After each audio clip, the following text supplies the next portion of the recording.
할렐루야. 우리 할렐루야 찬양대의 찬양을 하나님께서 기쁘게 받으신 줄로 믿습니다.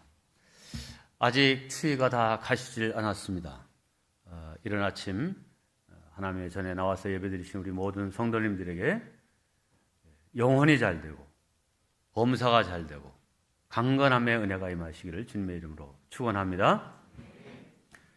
2022년 들어서 우리 교회가 새롭게 강조하고 있는 두 가지 일이 있습니다. 첫째는 성경 필사입니다.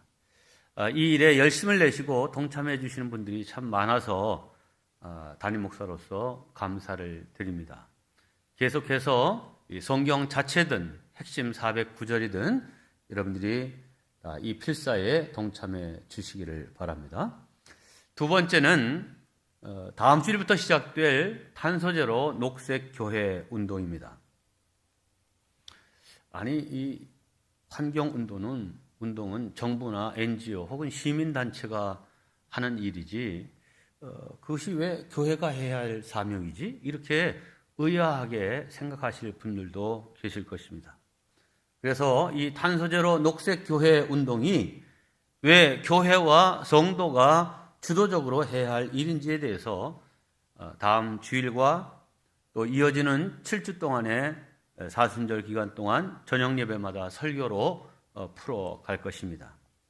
그리고 이런 인식의 변화를 위해서는 무엇보다도 큰 틀의 이해를 가져야 되는데, 그래서 이를 위해서 우리 김성인 목사님께 부탁을 해서 이 환경 문제, 특별히 우리가 메르스, 코로나 계속 몇 년을 주기로 해서 계속 우리가 이 바이러스로 인해서 어려움을 겪고, 여러분 뉴스를 통해서 접하듯이 이 기후변화로 인한 자연재앙이 굉장히 많은데, 이런 일들이 우리의 삶에 앞으로의 미래에 어떤 영향을 미칠 것인지 큰 틀로서의 이해를 갖기 위해서 좀 설교를 잘 준비하도록 부탁을 했고, 금요 기도회 때 이 말씀을 전했습니다.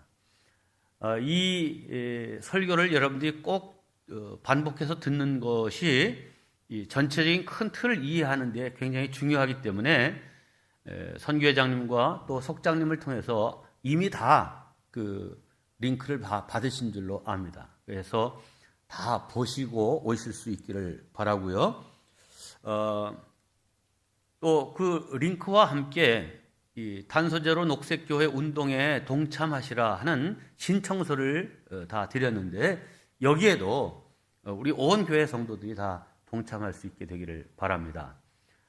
요 링크는 일단은 사순절 기간 동안에는 탄소제로 녹색교회 운동에 매일매일 그날의 새벽 기도회하고는 상관없이 실천사항 혹은 묵상자료, 중보기도 자료 이런 것들을 녹색교회 운동과 함께 이제 보내드리도록 하겠습니다. 그리고 우리 교회에서 여러분들에게 엄청난 문자를 이제 보내드려서 어떤 분들은 교회에서 오는 문자가 참 힘들다 이렇게 생각하는 분도 있지만, 여기 또 많은 비용이 들어가고 있습니다. 그래서 앞으로 비용이 들어가지 않는 이 밴드를 우리 교회의 소통 수단으로 삼으려고 하니까, 이런 차원에서도 여러분들이 다 이 신청서를 제출해 주시기를 바랍니다. 자, 이 환경운동이 단순한 시민운동이 아니라 영성운동이다라고 하는 사실을 우리 마음에 일단 새기고요. 잘 아시는 대로 우리 교회의 2030 비전은 행복을 나누는 교회입니다. 이것을 이번 녹색교회 운동과 연계해서 여러 가지 하고 싶은 일들이 많지만 이제 매년마다 한 가지씩 이렇게 차근차근 진행해 갈 것인데, 금년에는 이 어떻게 행복을 이 지역 사회에 나눌까 하는 생각 가운데 이 꿈마을과 연화마을에 그 아파트 단지를 관통하는 벚꽃길이 있습니다. 그런데 이 벚꽃은 그냥 짧은 기간 동안 피고 끝이잖아요. 그래서 그 밑에 꽃길을 조성하려고 합니다. 여러분이 보셔서 알겠지만 우리 교회가 리모델링 한 다음에 이 앞에 화단을 새롭게 했죠. 그래서 계절마다 새로운 꽃들이 계속 피어나는 것을 보시고 발걸음을 멈추는 분들이 굉장히 많았습니다. 우리 이의연 장로님이 조경 기술사십니다. 장로님이 꽃을 선정해서 요것이 지면 다음엔 어떤 꽃이 필 것인가 이걸 계산해서 딱 심으셨고 또 꽃을 선정할 때에도 평소에 잘 못 보던 그런 꽃들을 선정해서 이렇게 심으셔서 아주 우리에게 행복을 주셨습니다. 근데 이 벚꽃길 밑에는 사실 1년 내내 거의 그늘입니다. 그래서 이 그늘 밑에서는 꽃이 피지 못할 거다 하는 그런 선입견을 저는 갖고 있었는데 그늘 밑에서만 피는 꽃도 있답니다. 그래서 그런 꽃을 선정해서 심으면 계절별로 꽃들이 피어나서 그 꽃길을 지나가는 사람들에게 참 행복을 줄 것이다 하는 겁니다. 그래서 이제 이 사순절 기간 동안에 이 탄소 금식을 선포하게 될 텐데 밥을 안 먹는 금식도 힘들지만 탄소 금식도 쉽지만은 않습니다. 물 아껴 쓰기, 전기 아껴 쓰기, 차 안 타고 걸어서 오기, 이런 일들을 이제 여러분들이 실천해서 그렇게 절약한 금액을 금식 헌금으로 드리면 이 꽃길 조성 비용으로 사용하게 될 것입니다. 다음 주일은 특별히 3.1절 103주년을 기념하는 주일입니다. 이날을 기해서 탄소제로 녹색교회 선포식을 갖는 것은 뜻이 있다고 생각을 합니다. 3.1 독립운동은 교회와 기독교인들이 앞장섰던 애국운동이었습니다. 이를 계기로 선교 34주년이라는 짧은 역사 속에서 기독교가 역사의 주인공이 되었고 교회 부흥을 이루며 또 독립된 대한민국을 여는 결정적인 계기가 되었습니다. 자, 그러면 이 시대에 우리 기독교인들이 펼칠 애국운동은 무엇이겠습니까? 그것은 인간의 욕심으로 망가져가는 이 지구와 자연 생태계를 잘 보존해서 이 건강한 지구를 우리 자신들이 누릴 뿐만 아니라 우리 후손들에게 물려주는 일입니다. 이 일에 우리 온 교회 성도들이 사명감을 가지고 적극 다 동참해 주시기를 부탁드립니다. 이제 오늘 말씀으로 들어가겠습니다. 우리가 기도하면서 겪는 어려움이 있습니다.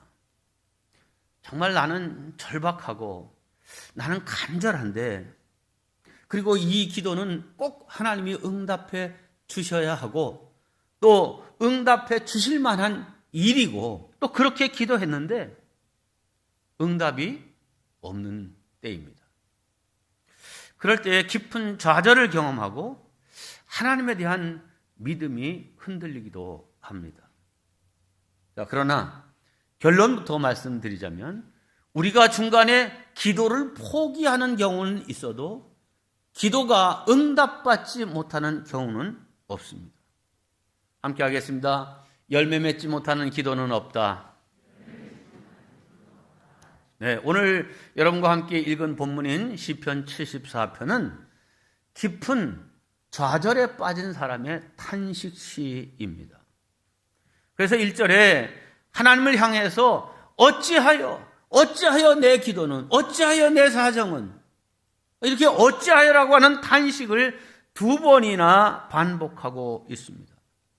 이 시는 바벨론이 남유다를 침공해서 이제 이 남왕국 유다를 그야말로 다 쓸어버리고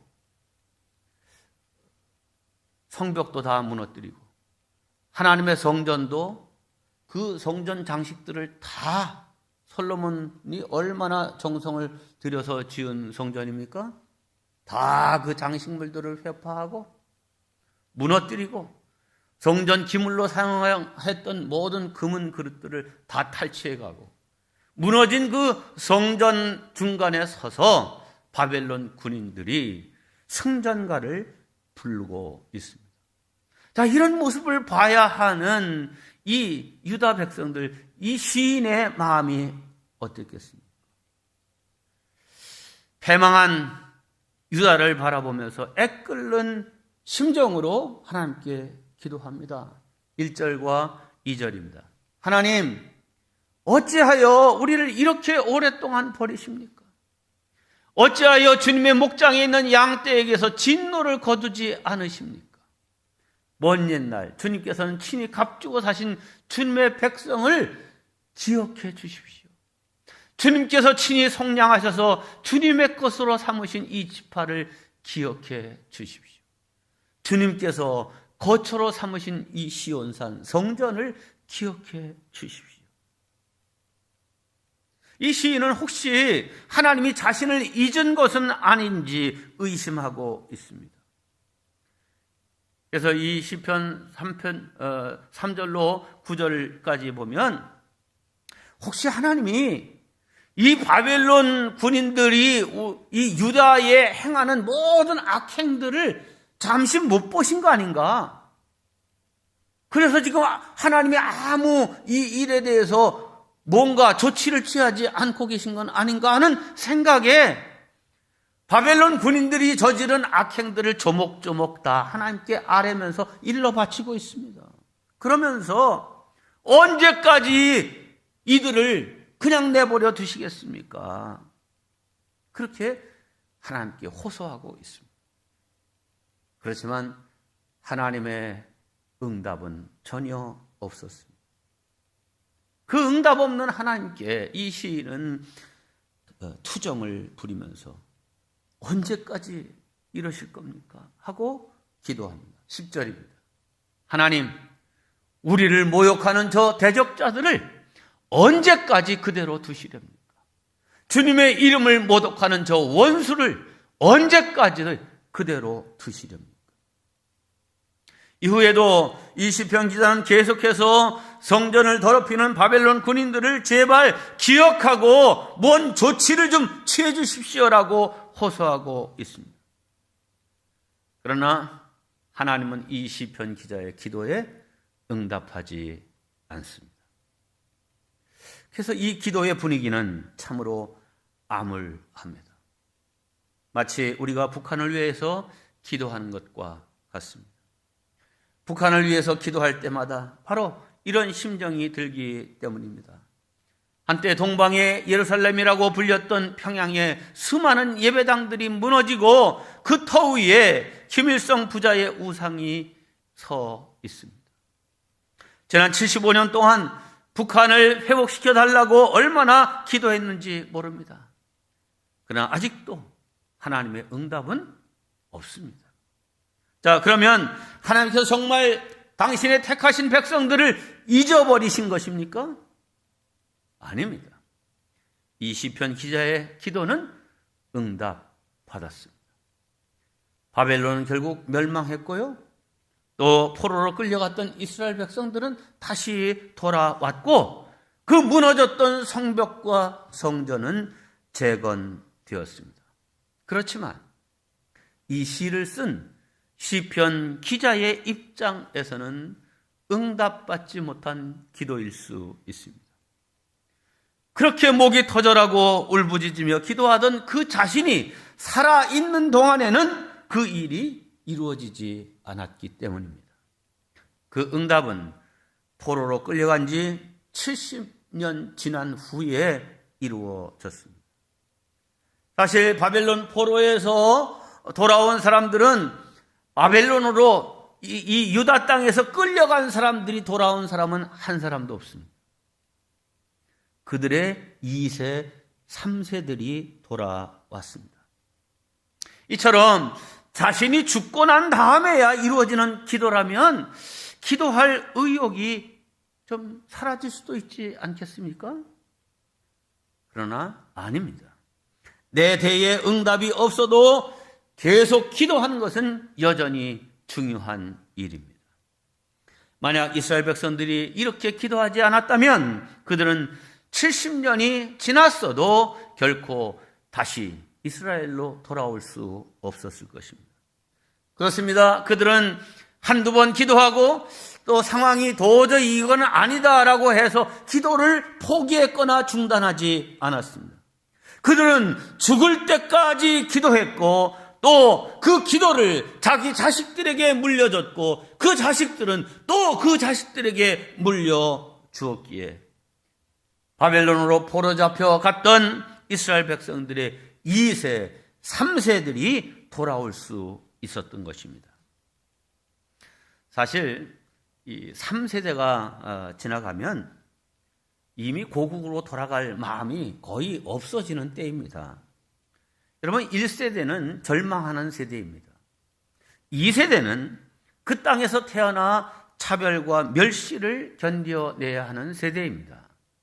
하지만 3세대가 되면 그 나라의 주류 사회에 서서히 진출하기 시작합니다.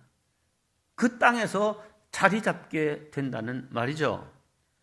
자, 그리고 그들이 지금 살고 있는 이 바벨론은 당시 세계에서 가장 부강하고 문명이 발달한 나라입니다. 그러니 고국으로 돌아갈 이유가 없습니다.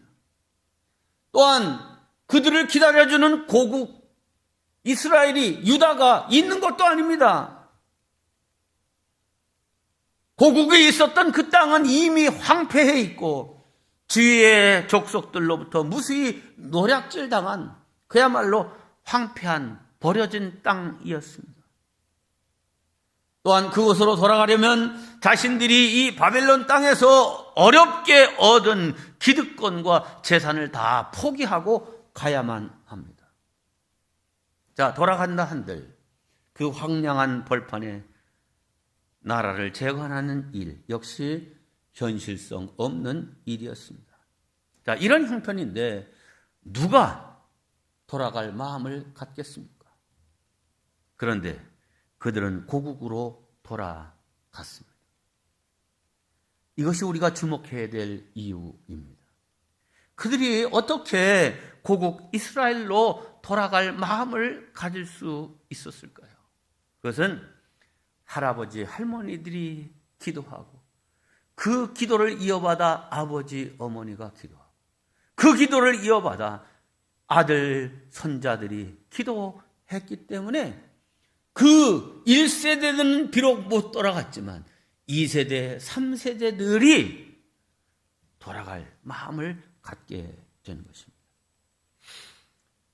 자, 그들이 바벨론에서 예루살렘으로 돌아갈 수 있는 가능성이 완전히 사라졌을 때에도 계속 기도했다는 증거는 성경에서 여러 군데 찾아볼 수 있습니다. 다니엘서 6장 10절에서 보듯이 바벨론의 포로로 끌려온 1세대의 대표적인 인물이 다니엘입니다. 이 다니엘은 참 기가 막히게 포로 1세대였지만 바벨론의 총리가 되었죠. 하지만 그는 하루 3번 예루살렘을 향한 창문을 열고 기도했죠. 그 기도의 내용이 뭐였겠습니까? 하나님, 내가 지금 이곳 바벨론에 있습니다. 총리가 되었지만 우리 민족을 회복시켜 주시고 다시 고국으로 돌아갈 수 있게 하옵소서. 이 기도했지 않겠어요? 자, 이 기도 때문에 다니엘은 사자굴에 던져지기도 했습니다. 이제 마지막 3차로 예루살렘으로 귀환한 느헤미야.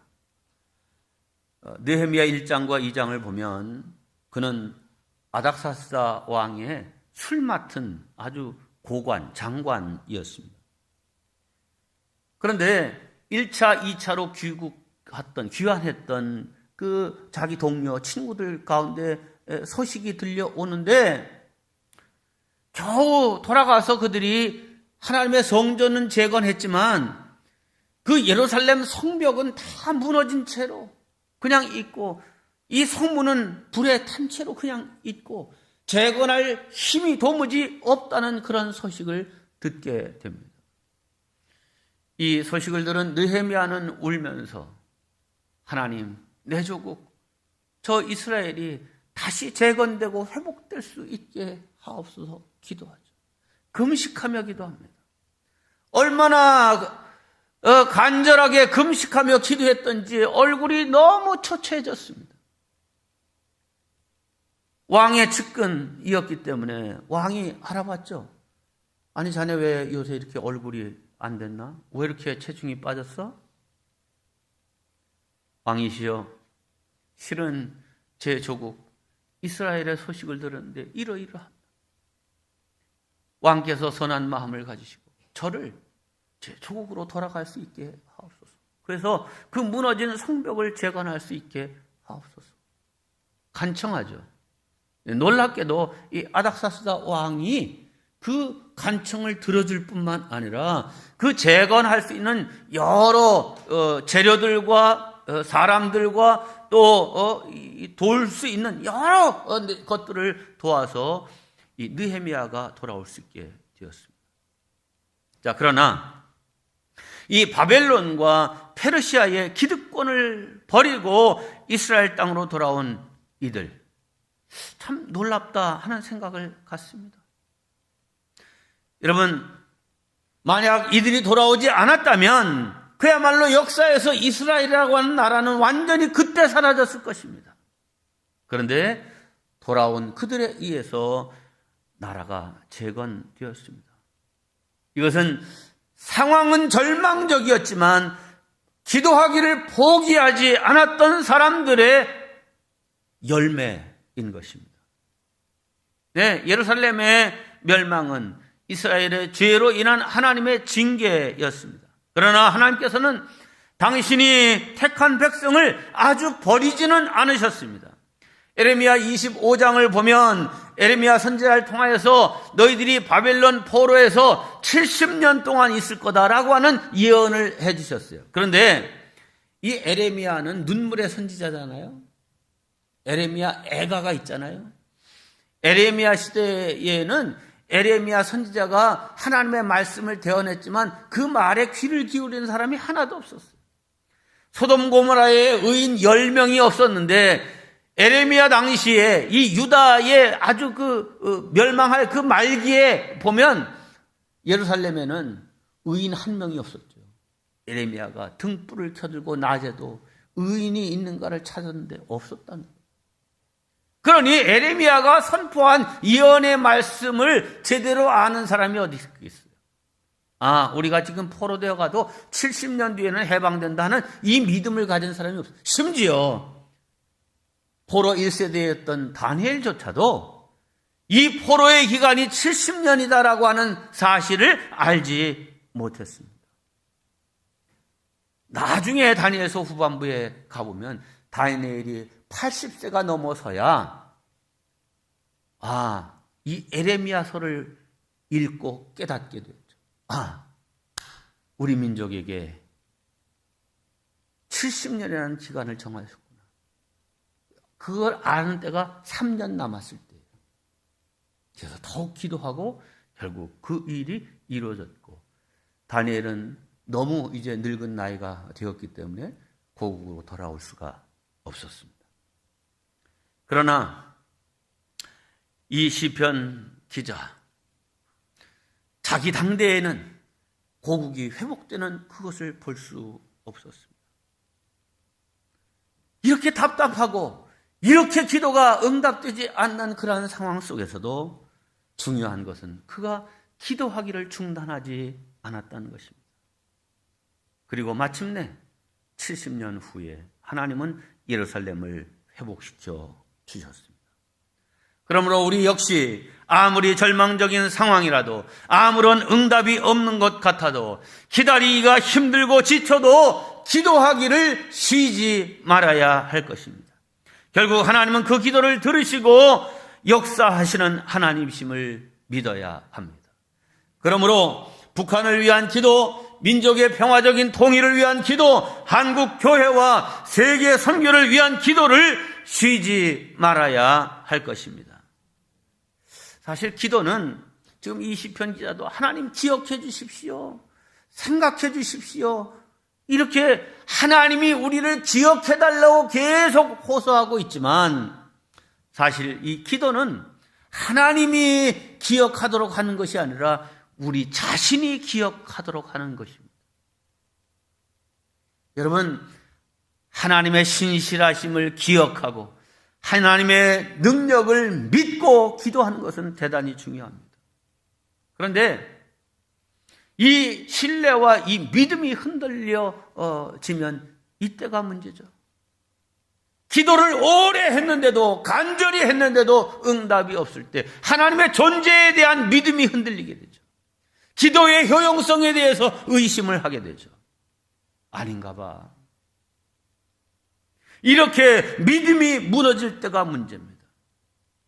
여러분, 절망의 때 아무리 기도해도 답답하기만 할 때 우리가 해야 할 일이 무엇입니까? 바른 신앙 고백입니다. 하나님이 어떤 분이신지를 기억하는 것입니다. 하나님께서 행하신 일들을 기억하는 것입니다. 하나님의 약속을 기억하고 붙들고 기도하는 것입니다. 시편 오늘 본문을 계속 읽어보면 이 시편 기자는 하나님께 대한 굳센 신앙을 고백하고 있음을 보게 됩니다. 12절로 17절입니다. 하나님은 옛적부터 나의 왕이시며 이 땅에서 구원을 이루시는 분이십니다. 주님께서는 주의 능력으로 바다를 가르시고 홍해에게요 물에 있는 큰 뱀들의 머리를 깨뜨려 부수셨으며 리오야단의 머리를 짚으셔서 사막에 사는 짐승들에게 먹이로 주셨으며 샘을 터뜨려서 개울을 만드시는가 하면 광야 사건이죠. 유유히 흐르는 강을 메마르게 하셨습니다. 요단강 사건이. 낮도 주님의 것이요 밤도 주님의 것입니다. 이제 창조 얘기를 합니다. 주님께서 달과 해를 제자리에 두셨습니다. 주님께서 땅의 모든 경계를 정하시고 여름과 겨울도 만드셨습니다. 네. 창조의 하나님, 우리를 구원하신 그 하나님은 여전히 지금도 우리의 하나님이심을 믿습니다 라고 하는 이런 고백입니다. 나라는 망했고 성전은 무너졌고 사람들은 포로로 끌려갔고 회복될 가능성은 전혀 보이지 않지만 하나님은 여전히 창조주 하나님, 구원의 하나님, 능력의 하나님이심을 고백하고 있습니다. 여러분, 이 믿음, 이 기도를 자기 자신만 그렇게 믿고 기도한 것이 아니라 그 믿음과 기도를 자기 자녀들에게 물려줬고 또 그 손자, 손녀들에게까지 이어져 가도록 했습니다. 그래서 하나님은 역사하셨고 그들은 돌아올 수 있었던 것입니다. 여러분, 혹 여러분 가운데도 기도하고 있는데도 응답이 없어 낙심하고 계십니까? 더욱 우리가 해야 될 일은 하나님을 하나님으로 신뢰하고 믿는 것입니다. 우리의 아버지로 고백하는 것입니다. 예수님도 십자가에서 절망의 경험을 하셨습니다. 그래서 이렇게 외치시죠. 엘리 엘리 라마 사박다니, 나의 하나님 어찌하여 나를 버리시나이까. 여러분, 뒤에 있는 어찌하여 나를 버리시나이까 라고 하는 이 말만 집중해서는 안 됩니다. 앞에 뭐라고 고백합니까? 나의 하나님, 나의 하나님. 지금 절망의 상황으로 던져지고 있지만 나의 하나님이심을 고백합니다. 그리고 나의 영혼을 아버지께 부탁합니다. 그 하나님, 자기의 기도에 외면하시고 응답하시지 않는 그 하나님, 그런데 그분을 아버지로 고백하고 이 흔들림 없이 내 영혼은 아버지께 맡깁니다. 기도합니다. 이 시편 기자는 하나님 제발 우리를 잊지 말아 주십시오 기도했지만 사실 하나님은 한 번도 우리를 잊으신 적이 없습니다. 십자가가 바로 그 증거입니다. 하나님은 우리를 잊으실 수도 외면하실 수도 없는 분입니다. 여러분, 우리는 때로 상황 때문에, 때로는 사람 때문에 낙심합니다. 그러나 포기해서는 안 됩니다. 여전히 우리와 함께 하시는 하나님이시고 그 하나님을 의지해야 할 것입니다. 교회는 가만히 이렇게 보면 항상 안타깝게 부르짖는, 그래서 그 눈가에 늘 이제 눈물이 촉촉히 배어 있고, 기도 시간에는 그야말로 눈물, 콧물 쏟아가면서 그 부르짖는 기도를 하는 성도들이 있습니다. 이 목사가 성도들의 생활과 형편을 되게 알잖아요. 근데 그 기도하는 문제가 풀어지질 않아요. 생활 형편이 나아지는 것도 아니고 그 문제를 놓고 기도하는 그 남편, 그 자식이 돌아오는 것도 아니고 뭐 변화의 조짐이 보이질 않습니다. 그런데도 신기한 것은 기도를 중단하지 않는 것입니다. 그것은 내가 기도하는 대상이나 문제를 바라보는 것이 아니라 신실하신 하나님을 바라보기 때문입니다. 지금 당장은 이해할 수 없는 어려움이 연속되고 있지만 주님은 그런 성도의 기도를 결코 흘려듣지 않으시고 가장 좋은 때에 가장 좋은 방법으로 응답하실 줄로 믿습니다. 빌립보서 2장 13절입니다. 너희 안에서 행하시는 이는 하나님이시니 자기의 기쁘신 뜻을 위하여 너희에게 소원을 두고 행하게 하시나니. 너희 안에 소원을 두신다. 이 소원을 잃어버리면 안 돼요. 이 기도의 제목을 잃어버리면 안 돼요. 기도의 힘을 잃어버리면 안 돼요. 네, 우리는 이 기도의 힘을 끝까지 붙들고 유지해 나가야 합니다. 십자가의 주님, 항상 우리와 함께 하시는 주님을 바라보십시다. 당장 응답이 없어도 내 시대에는 이루어질 것이라고 하는 희망이 보이지 않아도 낙심치 말고 기도하고 또 그 기도를 자녀들에게, 손자, 손녀들에게까지 이어져 가도록 물려주십시다.